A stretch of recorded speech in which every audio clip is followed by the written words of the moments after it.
What's up, everybody? 1,000 subscribers. That's right, 1,000 subs. I'd say that's some sort of milestone. Pretty excited. I sent out a big thanks to everybody that's hit that subscribe button. If you haven't yet, go ahead and reach down there and hit that subscribe button and get updates from me and see all my latest vlogs as I do them. I try to get average about one a week out. Sometimes I get one every couple days. Sometimes it takes me a week and a half, 2 weeks, but generally I get them out about once a week. So like I said, go ahead and reach down there and hit that subscribe button. Yeah, so hell man, I don't even know what to say. I'm pretty excited. 1,000 subscribers. That means there are 1,000 people out there that saw my videos, liked it enough that they wanted to see more, and they wanted to see more bad enough that they wanted it. They wanted to be notified. That's how much they like me. That's pretty awesome because I like them that much too. Generally, those of you that subscribe to me, I try to take some time and look through, and sometimes if I see one of my subscribers has some cool videos, I'll sub them back. Turnabout's fair play. They hook me up with a sub, I'll hook them up with a sub. It's nice, as long as they got something good, funny to look at. I got a couple people that I've been emailing back and forth with that have gone out and bought supermotos based on watching my videos. That's pretty cool. It's cool to feel like I had that level of influence on somebody that they were tossing around in their mind what kind of bike they wanted to get, and they saw my videos, and based on or at least partly on that, decided they were going to get bike A or bike B or whatever. So I dig that. So what are my future plans? Well, little wheelies. Yeah, I can't really get wheelies up too much. There was a small one. Not a whole lot, but you know what? Guys are gonna have to be patient. I'm not gonna go ripping out the Fire Guy wheelies for a while.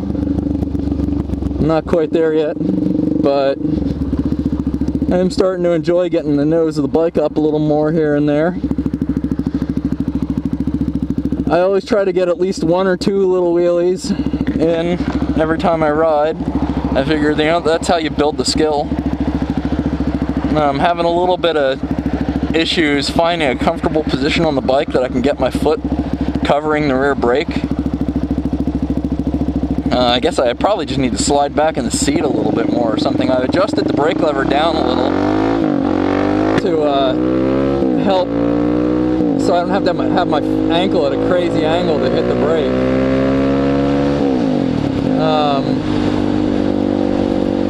Yeah, so back here, this is kind of cool. There's this huge limestone quarry. Yeah, interesting story. So I come back here, I go through here, going to different places, and the one day I come through here and it was windy and foggy with a little bit of light mist rain.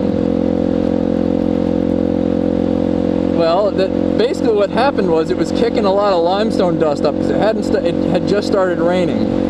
But the limestone dust was mixing with the tiny droplets of water in the air and coming down. And I had this is when I had my Forester, which, those that know, those that don't know, I had a 2007 Subaru Forester that I had about $60,000 invested in. It was 500 wheel horsepower, show car, monster, sort of one of a kind thing. I took a lot of pride in that thing. Anyway, I had just washed and detailed it, and so I was already pretty bumming about being out when the rain's coming down like that. And I drove through here, and I didn't think much of it at the time until I got home about an hour later, and the sun had come back out by then. Well, I don't know if you've ever seen what happens with limestone, especially like light limestone dirt. When it gets wet, it kind of makes this little like paste, and then it hardens. So, yeah, some of you are probably out there going, "Oh no, yeah." It basically made little tiny spots of what can only be described as basically concrete all over my car. To get it off the windows, I had to use a razor blade. To get it off the car, it took... I got maybe half of it off just washing the car right away. And that was with a pressure washer. And then I ended up having to clay bar the car at least... I don't remember, but I think it was at least 3 times, maybe 4. And I know a year later when I got rid of the car, I was still finding little hard limestone spots on it here and there. I was pretty bummed, but you know, it is what it is, I guess. But yeah, man, 1,000 subscribers, 1,000 subs. That's awesome, guys. I mean it. I really appreciate it. So yeah, guys. You know, I just wanted to get out here and make a video and say thanks to everybody. Tell the guys who haven't subscribed yet. It's a button, I think it's right there, or it's over here. It's a button down here somewhere. And go ahead, hit that subscribe button, and we'll all be cool and watch videos together. This car's probably like, what's this guy doing pointing at things? I'm not pointing at you, lady!